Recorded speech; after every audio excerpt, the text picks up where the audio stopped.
भारत ने आज तमाम आलमी कवानीन और अक़वाम मुत्तहिदा की कश्मीर के हवाले से जो करारदादें थीं उनकी धज्जियाँ उड़ा दी हैं।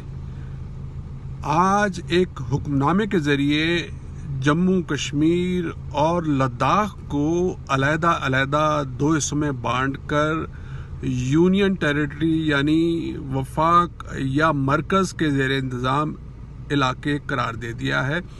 इसका असर ये होगा कि अब कोई भी भारतीय कश्मीर जाकर, कश्मीर की वादियों में जाकर वहाँ जायदादें ख़रीद कर वहाँ का शहरी बन जाएगा और इस तरह जो वहाँ जो आबादी का तनासुब है वो तब्दील हो जाएगा और जो अक्सरियती मुस्लिम इलाके हैं वो अब जो है वो भारतीयों से भर जाएंगे, चाहे वो वहाँ के हिंदू हों, ईसाई हों या जो भी हों। यानी कि जो कश्मीर की खुसूसी हैसियत थी वो ख़त्म हो गई है, क्योंकि अब 370(3) का जो भारतीय आइन है उसका असर वहाँ नहीं रहा।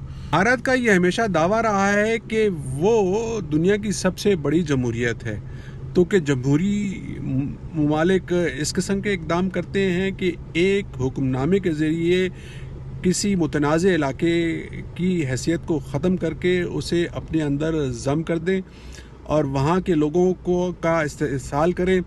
वहाँ के मुंतखब जो लीडर्स हैं, मसलन उमर अब्दुल्ला हैं या महबूबा मुफ्ती, उन्हें हिरासत में लेकर घरों के अंदर बंद करके फ़ैसले कर लिए जाएं। वहाँ की जो बुज़ुर्ग तरीन लीडरशिप है, सैयद अली गिलानी, उन्हें घर से ना निकलने दिया जाए। लेकिन इसके बावजूद वहाँ से यही आवाज़ें आती रहीं कि पाकिस्तान हमारा है, हम पाकिस्तान के हैं। पाकिस्तान अब क्या करेगा? पाकिस्तान अब यही कर सकता है कि वो कानूनी जंग लड़े, वो आलमी अदालत इंसाफ से राब्ता कर सकता है, इसके अलावा सफारती हलकों को बेदार कर सकता है, अक़वाम मुत्तहिदा को बेदार कर सकता है जो कि इस वक्त सोई हुई है।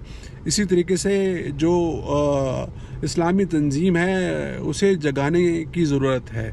पाकिस्तान सिर्फ अब यही कर सकता है।